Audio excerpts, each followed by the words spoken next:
Do you watch the new D'Amelio show? Oh, okay. So I tried to watch it with my roommates. It is blatantly bad. Like, it is bad. Like, the first episode is so... I just feel like I'm watching a preview the whole time to the show. I'm like, what is going on? Yeah. But second episode, honestly, I shed a few tears. I'm not kidding. Was that the one where like Dixie was like crying on the bed? Dixie was crying her eyes out. She was like hysterically crying, and like that's the first time I was like, oh shit, like these girls really like they are so okay, I don't want to like be like over here like vouching for the D'Amelios, I feel bad but for like them. I feel bad for them. Like I'm like there's so many internet haters, like, and those girls are so young. Like Charlie D'Amelio is she's like 15 or something. She's like 17. But she was 15 2 years ago. Oh really? Oh yeah, because this has been a long pandemic. Oh Holy shit. So crazy that because when the pandemic started, she was like turning 15 years old. That's wild. I think, and maybe we just totally did the math wrong to that. Yeah, it's around there, but like somewhere like that. And I remember like watching that show, and she's bawling her eyes out, and I'm like, and Dixie's crying. They're like about the hate they get online. I'm like, that is sad. It is. That makes me not want to be famous. Yeah. You're so young. That's why like you see all these young stars turn out so fucked up when they're older. Totally. Because when you get all this attention, like that's not normal. No, it's not normal. It fucks with your brain development. Oh, it fucks with your brain. It fucks with like your well-being. Like I couldn't imagine. All eyes on you. No matter what you do, it's gonna be wrong. Everything. You can't make one mistake without it being public or like. When you're right, you're wrong. When you're wrong, you're fucked. Exactly. Even like in the show, like Dixie talking about like how she had to go through a breakup publicly. Yeah, like, that sucks. That would your entire suck. life. That is would put in front of people. You can't even go to a restaurant without getting mobbed anymore. That's my terrible. God. Or like you can't be friends with people without like there being like drama around it. Like that, and like for so long, like I literally wanted to be famous. Like that was like my goal. Like I wanted to be like, and honestly, it wasn't for the reasons like paparazzi. Like it wasn't for the superficial reasons. Like, it was more so like because I'm kind of the opposite of that. Like I don't like large crowds of people like following me. Like I honestly, that's my biggest fear. Yeah. But it's more so I want to be famous because like I want to leave something behind that's like dope. Yeah. And like I want my name to be known. That's that's the kind of thing for like a really like cool reason. But then after like what fame means now, I think in like our generation at least, and with like technology, like I don't want that. Yeah. I don't, because like I don't want my whole life being broadcasted to the world every single second of every day. Who would broadcast something to the world like that? I wonder. Yeah, but I feel that too. Like I like what I do. Yeah. Like this kind of stuff, because like I enjoy it. Yeah. You know, and I'm kind of nervous about what comes with it. Yeah. Because if I'm successful in this, then that means I get all the consequences of what comes with it. Yeah. So it's like, do I don't know. That's like it you sucks. could handle the fame, James. But I don't want, like I want just to live my life like normally. Yeah, that's another thing, is you are someone who like, I feel like if you got famous, like that would affect you, because like you do like to have a super normal life. I like to like chill and go do stuff and like, you just like to like live like normally. I feel like I like same kind of thing, but like I just feel like if I ever got famous, it would make me literally never leave my I feel like house a psycho. again. I would never want to leave. Rogan was talking about it, like with one of his like Tony Hillcliffe or something like that. They went to a bar in Austin, an empty bar. Shut up! I'm jealous. 10 minutes later, packed. Everyone getting selfies. He has to walk around with security guards. Wow! Just because he was there. Just because it's Rogan. Like everywhere he goes, he has like fucking security guards with him. Not being able to like go and like explore and like even like walk around. I like walking by myself in like big cities like during the daytime, but like not being able to do that, like that, I just feel like what's like the quality of my life? Like it would be bad. It would just be bad, because I need my like alone time, and like to think that they're being like all eyes on me like all the time. Like I know I would go fucking insane.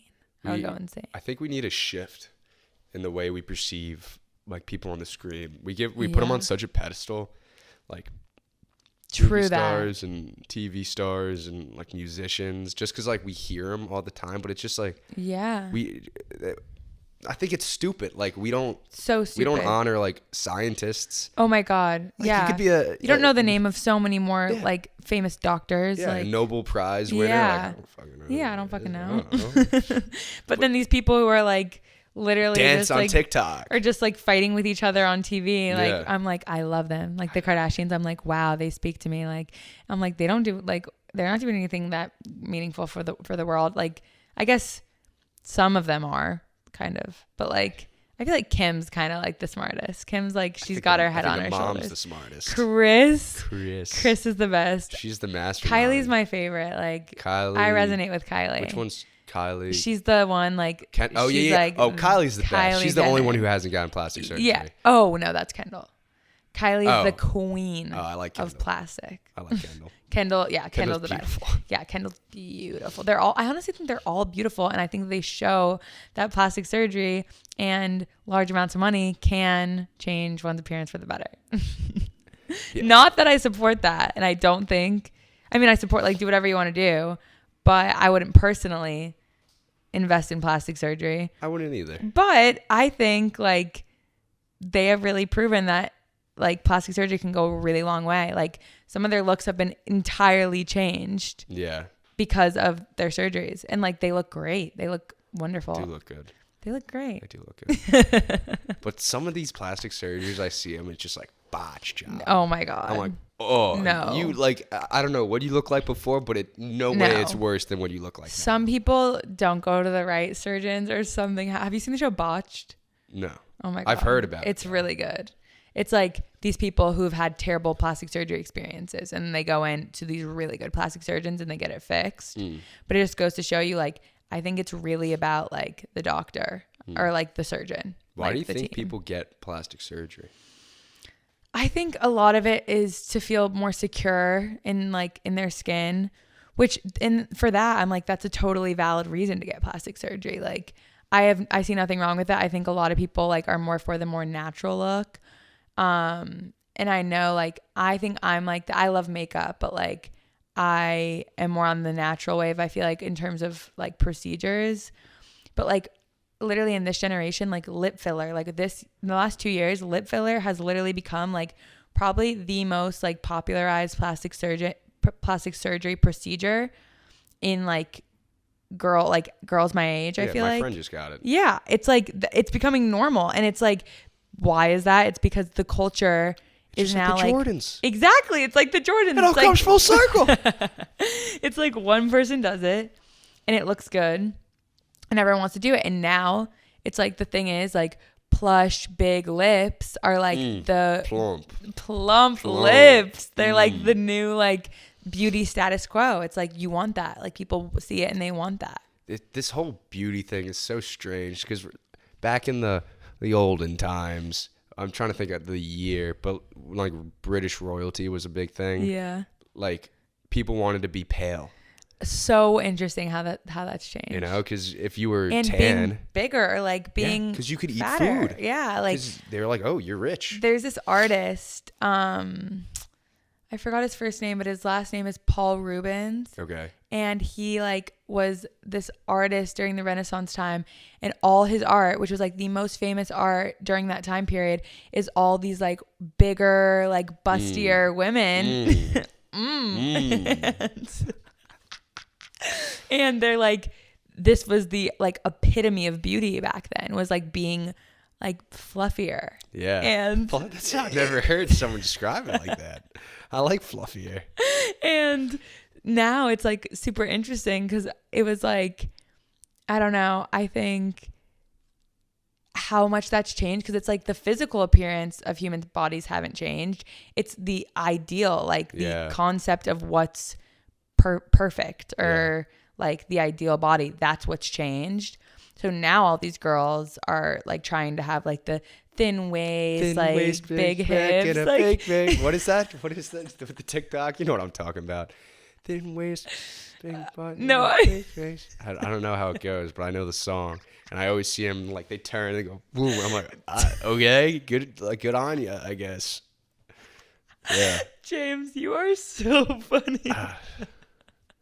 I just don't understand the culture that nowadays. made me laugh. I'm glad. My God. That is so funny. Yeah, but it is, the ideals have really shifted, and they continually shift. Oh yeah, too. like I'm sure, like I think like being bigger, like that's coming back right now. Like, and I don't mean like bigger, like I don't want to say the word bigger, thick. just like I hate the word thick. Why? I feel like, okay, this like whole thick, like that's like supposed to be a compliment. Like you're thick. Like that's supposed to be like a compliment. And I'm like, I think that's offensive. I'm like, I think being thick is like, I would never want to be called thick. Like that's rude. You're saying you're like, that's like calling someone dense. Like, it's dense. rude. I feel like dense is Curvy, much worse than thick. No, they're the same thing. Like curvy's fine, or like dense makes me think of like a linebacker. Like you're dense.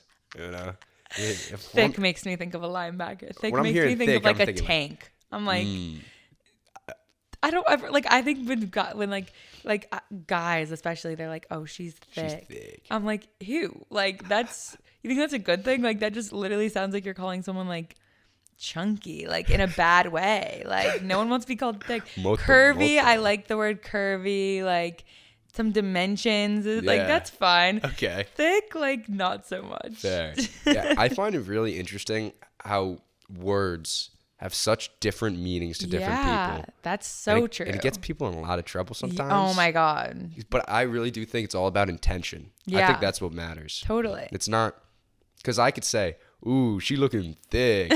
And for someone like you, be like, oh my gosh, he just insulted her. Yeah. But to me, it would be like, oh, I just gave you a compliment. Yeah. And some girls, a lot of girls probably would be like, thank you. Yeah. But another girl would be like, are you kidding me? They're like, I'm you just thick? call me thick? Like, that's mean. You call me thick? Yeah. It's just, but it gets, and you see it like in so many different forms of this.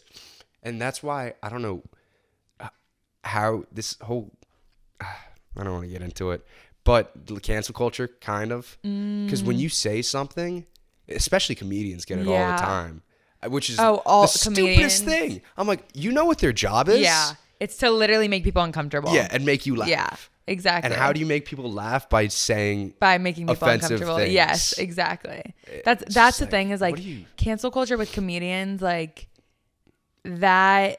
I think also I agree. Like I guess it depends where the line is drawn, but like I agree that's not fair. It makes no sense. It makes no sense because like especially stand-up comedians, like literally you're right. Like their job is to like say uncomfortable things. Yeah. And they don't mean what they're saying. Exactly. And like it's more than like canceling it. Like if you don't, I guess like it really depends on how intense. Like I get the cancel culture if they're like saying things that are just blatantly out of line. Oh yeah, if you're just being like, yeah.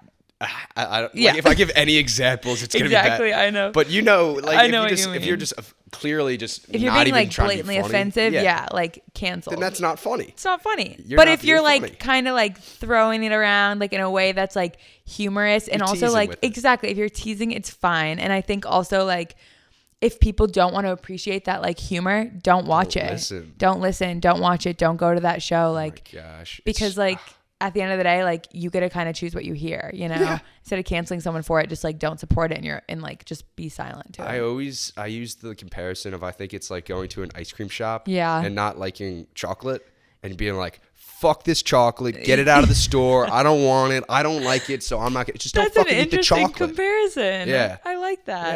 Yeah. But it's like, if you don't like it, you don't have to listen. Exactly. Then turn it off. Turn it off. Like turn it off. They're like Pete Davidson, I know, has gotten in trouble before with that kind of stuff. About what? I don't really remember what, but I remember I think like just his stand up is super raunchy. Like he jokes about his dad dying in 9/11. Oh my God. Actually, I totally did watch.